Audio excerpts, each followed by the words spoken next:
How's everybody? Good, good. Byron, let's go back to the Cleveland game. That last drive in regulation, you guys have 3 timeouts. And after the 1-yard screen pass to Rashad, about 17 seconds elapsed before Tom fires that 26-yarder in there. Why wasn't there a timeout called in that situation? But ultimately, to say why, I think that's more of a head coach question, really. That's something that Todd would answer. So in those situations, he's always the one that calls the shots. I mean, as assistants, you can't, right? We can't call them. So it got to be somebody on the field, but those are things that's always questioned when the things don't work out your way. Obviously, if we'd have had something that we wanted, we'd have went and got at it and got something. We didn't get what we want. That was the outcome. Are you surprised Tom didn't call a timeout in that situation? No, I'm not surprised by anything. I mean, if you or Tom had urged Coach Bowles to call that timeout, would that have been different, or? Communication between us three, I'll leave between us three. Do you get why some people wondered why a timeout wasn't called there? Oh yeah. I get it. I understand. Were you fearful at all that Tom, in that situation, if you didn't get a big play on first down on the screen pass, were you fearful that Tom might throw an interception? Well, the one thing you say that again. I was just to say the next pass, he actually did throw a pass on the next play and kind of keyholed it through the 3 defenders there. Yeah, it's a great pass, great catch by Julio. Just ran out of time. Obviously, when you're in that situation, once you get the play to Julio, you wish you had more time at that standpoint. But you didn't start that drive saying, I want to throw the ball down the field. We're afraid we might get it picked off, right? Nah, we wanted to see what we got, though. We wanted to be smart. We didn't want to put us in a bad situation. We wanted to see what we got. Byron, given that the offensive line's issues already, how big of a challenge is it to contain the New Orleans front now that you don't have Tristan on the right side? Yeah, anytime you lose that type of guy, right, he's a special guy. Most important thing is a guy is always dependable. You know, you didn't have to think about Tristan over there. You put him in situations and try to think about everybody else. So it's tough when you lose a guy like that. He means so much to us, but it's football. Nobody's feeling sorry for us. We got to go out there and do what we got to do, try to find a way to win a football game. I know that, you guys face a ton of really good pass rushers. Was there any thought to giving Donovan Smith a little more help on that left side this past week, going up against a guy like Myles Garrett? A lot, but yes. What did happen? Well, it's a lot of situations that go into a game that's you're trying to help a couple people. So football happened. We didn't get the job done. It's not about that. We didn't do good enough job coaching, playing to win that football game. In terms of defenses that have held this offense in check pretty well over the years, Dennis Allen has certainly known how to attack this offense, especially since Brady's been here. Is there something in particular you think has allowed them to have the consistent success in holding you guys to 3 points or even 0 points? I think they're a good football team. They're a good football team who's been together a long time. Those guys that's what you get when you see your core guys been together 6 years. That's how it tend to look. They got a lot of good football players. So when you have that and those guys been together for so long together, that can be the result sometimes. There's a good defense. Cut the tape on, they tend to play well versus everybody. Cade Otton's been a really good bright spot for you guys this year. 3 catches over 20 yards, back-to-back games, a 25-yarder against the Seahawks, 28-yarder against the Rams before that.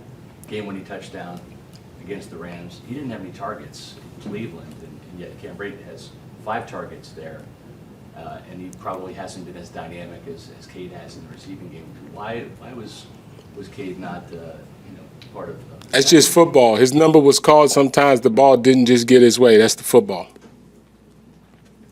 Byron, we're not used to seeing Mike, be targeted 9 times and only have 2 catches, right? They were a little bit off here and there, and I don't know, there's no one person necessarily at fault, but why do you think that over these last couple weeks anyway that Mike and Tom just haven't quite really hooked up to their reviews? I wouldn't say it's just really Michael Tom. I just think we got to do a better job offensively, just connecting on everything, just making sure we're communicating well, making sure we're really all on the same page. So put a lot of work in throughout the week. Things happen on Sunday, but just football, really. It's not really Mike and Tom. It's just really us as a group. We got to do a better job of just making plays, executing, coaching better, all of the above, really, to get better results. What helps that in practice? I mean, you know, you want to be competitive, you want to get the reps right in practice. Does one-on-ones help that when you go competitively in practice at all? Everything helps. Everything helps. Just communication in practice is the most important thing. It's not always physical, right? It's not always physical. Sometimes it's just communication. So the more communication we can have, we've been in situations like this before, but we've made the play in gray areas. And we haven't made those plays in gray areas right now. But it's football. We expect to keep communicating, keep trying to communicate better and try to make those plays. Tom asked for more one-on-ones for practice. Did that just start like 3 weeks ago?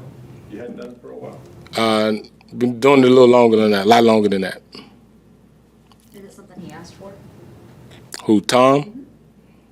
I don't know.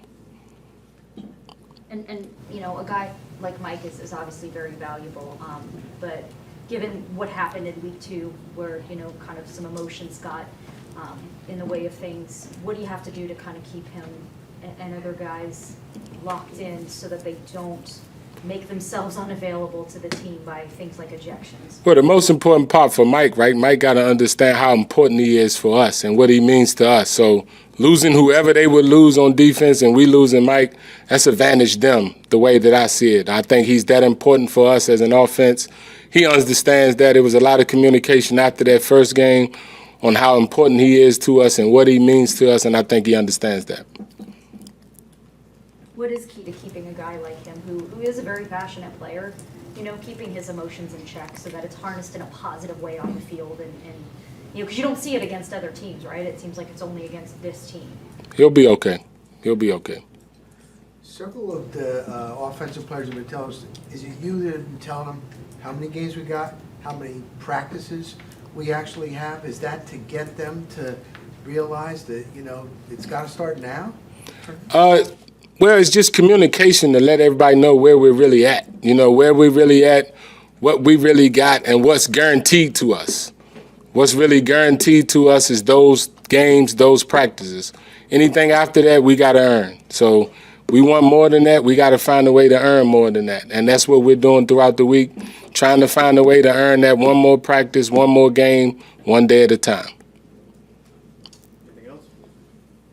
Okay, thank you. All right, guys. Have a good one.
Everyone get their iPhones ready? Ready, fire away. We're filming it. That's right. It's the way of the world. How you guys doing today? Good. Good, Just good. wanted to go back to that last drive in regulation. You guys had 3 timeouts. There was a 1-yard screen pass to Rashad, didn't go anywhere. 17 seconds elapsed off the clock. Did you have any inclination to call a timeout there, to use one of those? Because in the next play, you're on the Brown side of the field, the 26-yarder. Yeah, I think I'm on to the Saints. Yeah, I'm not thinking about last week. It's Thursday.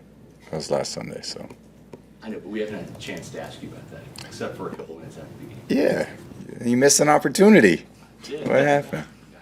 Yeah, no, seriously, I'm thinking about this week, so. Last week's gone. We can't do anything about it. So move forward the best we can and try to put ourselves in a position where it doesn't come down to one play. Try to play better. That's what we're gonna try to do. Tom, as you guys trying to get things figured out on offense, you do it against the Saints team that's held you in that building to 3 points and 0 points the last 2 times. What makes them so good against your offense? Well, they're good. They're very good defense. I think they very good at the D line. They, I think, have one of the best linebackers playing in football in DeMario.